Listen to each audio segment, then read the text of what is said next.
कधीकधी आयुष्यात असा एक क्षण येतो की बाहेरून सगळं नीट दिसत असतं, पण आत काहीतरी शांतपणे कोसळत असतं. तुम्ही जबाबदाऱ्या पार पाडत असता, लोकांसमोर हसता, काम करत राहता, पण मनाच्या कोपऱ्यात एक प्रश्न अडकलेला असतो, मी खरंच योग्य मार्गावर आहे का? अशावेळी शब्द सुचत नाहीत, तक्रार करावी वाटते, पण कोणासमोर? आणि तेव्हाच अगदी नकळत श्री स्वामी समर्थ आठवतात. कुणी सांगितलं म्हणून नाही, सवय म्हणूनही नाही, तर आतून येणाऱ्या एका हाकेप्रमाणे. जणू कुणीतरी म्हणतंय, थांब, मी आहे. आजचा विषय महत्त्वाचा आहे, कारण बरेच जण श्रद्धा ठेवतात, पण त्यांना एक गोष्ट कळत नाही. श्रद्धा म्हणजे निष्क्रिय बसणं नव्हे, आणि प्रयत्न म्हणजे स्वामींना विसरणं नव्हे. श्री स्वामी समर्थ दोन्ही एकत्र शिकवतात.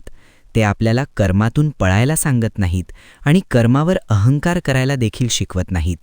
ते सांगतात, चाल, प्रयत्न कर आणि मग मला तुझ्यातून काम करू दे. ही समज येईपर्यंत आयुष्य बरेच धक्के देते, पण जेव्हा ती समज येते तेव्हा धक्केही अर्थपूर्ण वाटू लागतात. आपण अनेकदा म्हणतो, मी खूप प्रामाणिक आहे, तरी अडचणी काय येतात? हा प्रश्न चुकीचा नाही, पण अपूर्ण आहे. खरा प्रश्न असा असतो, मी जी करत आहे ते श्री स्वामी समर्थ यांच्या दिशेला अनुरूप आहे का? कारण प्रयत्न आणि दिशा वेगळी असली की थकवा वाढतो. दिशा जुळली की कष्टांनाही एक सौंदर्य येतं. स्वामी तिथेच हात धरतात. ते तुमचं ओझं उचलत नाहीत, पण ते चालण्याची ताकद देतात. आणि ती ताकद कधी शब्दांत येत नाही, ती अनुभवात येते. खूप लोक म्हणतात, स्वामींनी माझं काम करून दिलं.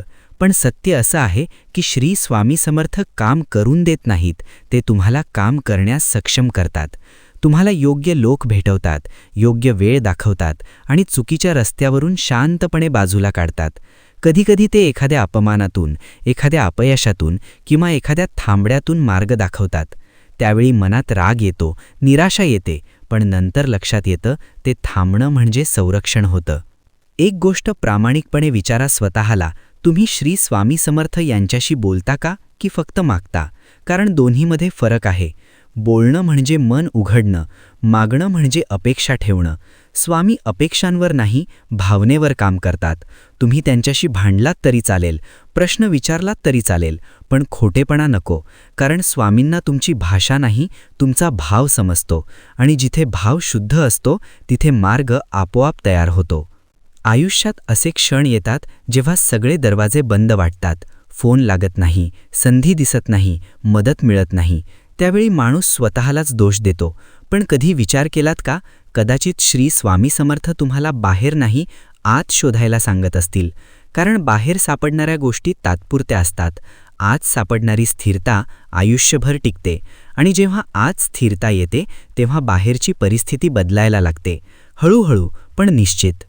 इथे एक थांबा घ्या, एक खोल श्वास घ्या आणि स्वतःला विचारा, मी खरंच स्वामींवर सोपवलं आहे की मी अजूनही सगळं माझ्याच हिशोबाने चालवतोय? कारण दोन्ही एकत्र होत नाही. श्री स्वामी समर्थ नियंत्रण मागत नाहीत, ते समर्पण मागतात.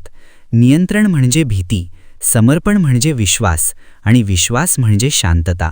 ज्या दिवशी तुम्ही स्वामींना म्हणता, मला नाही कळत पण तुला कळतं, त्याच दिवशी खरा प्रवास सुरू होतो.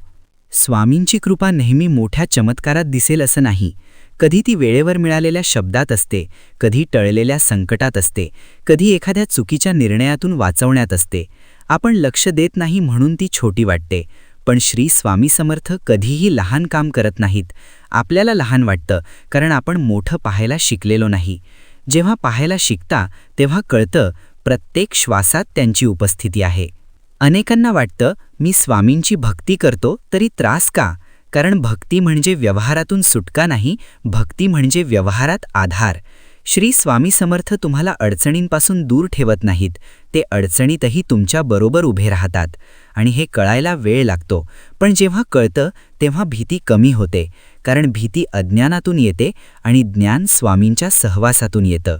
तुमच्या आयुष्यातील एखादी गोष्ट उशिरा झाली असेल तर तिला शाप समजू नका, ती तयारी समजा. श्री स्वामी समर्थ कधीही अर्धवट देत नाहीत, ते पूर्ण देतात आणि पूर्ण देण्यासाठी वेळ घेतात. तुम्ही घाई करता, ते घडवतात. तुम्ही मागता, ते घडामोडी जुळवतात. फरक इतकाच की तुम्हाला प्रक्रिया दिसत नाही, पण प्रक्रिया चालू असते, कायम. एक गोष्ट लक्षात ठेवा, स्वामींची कृपा ही भावना बदलते, परिस्थिती नंतर बदलते. जर आजही मनात अस्वस्थता आहे तर त्याचा अर्थ असा नाही की स्वामी दूर आहेत. कदाचित ते तुम्हाला आतून मजबूत करत आहेत, कारण बाहेरचं सावरण्याआधी आतलं मजबूत व्हावं लागतं. आणि श्री स्वामी समर्थ आधी आत काम करतात, बाहेर नंतर. आता थोडा दृष्टिकोन बदला. आयुष्याला परीक्षा म्हणून पाहून थांबवा, त्याला प्रशिक्षण म्हणून पहा.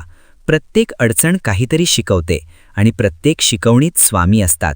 ते कधी शिक्षकासारखे, कधी मित्रासारखे, कधी शांत साक्षीदारासारखे, पण कायम उपस्थित. ही उपस्थिती ओळखता आली की आयुष्य हलकं होतं. भार तोच असतो, पण तो उचलायची ताकद वाढलेली असते. तुमच्यासाठी एक साधा पण प्रामाणिक आग्रह. आजपासून श्री स्वामी समर्थ यांना फक्त संकटात आठवू नका, साध्या क्षणांतही आठवा. चहा घेताना, चालताना, काम करताना, कारण ते तिथेच असतात. आणि जेव्हा तुम्ही त्यांना रोजच्या आयुष्यात आणता तेव्हा ते तुमच्या आयुष्याला वेगळ्याच पातळीवर नेतात. मोठ्या घोषणांनी नाही, छोट्या बदलांनी. शेवटी एक गोष्ट, आयुष्य बदलायला मोठे संकल्प लागत नाहीत, प्रामाणिक भाव लागतो. स्वामींना मोठे व्रत नको, खरा विश्वास हवा. ते तुमचं भविष्य बदलायला येत नाहीत, ते तुमची दृष्टी बदलायला येतात. आणि दृष्टी बदलली की भविष्य आपोआप बदलतं. हीच श्री स्वामी समर्थ यांची कृपा आहे, शांत, खोल आणि कायमची. आज इथे थांबताना काही वचन देऊ नका, फक्त एक निर्णय घ्या. मी एकटा नाही, कारण तुम्ही खरंच एकटे नाही. श्री स्वामी समर्थ तुमच्या सोबत आहेत, प्रत्येक श्वासात, प्रत्येक टप्प्यावर, प्रत्येक गोंधळात. आणि जेव्हा तुम्ही थकता तेव्हा ते तुम्हाला आठवण करून देतात, चाल, अजून थोडं, मी आहे.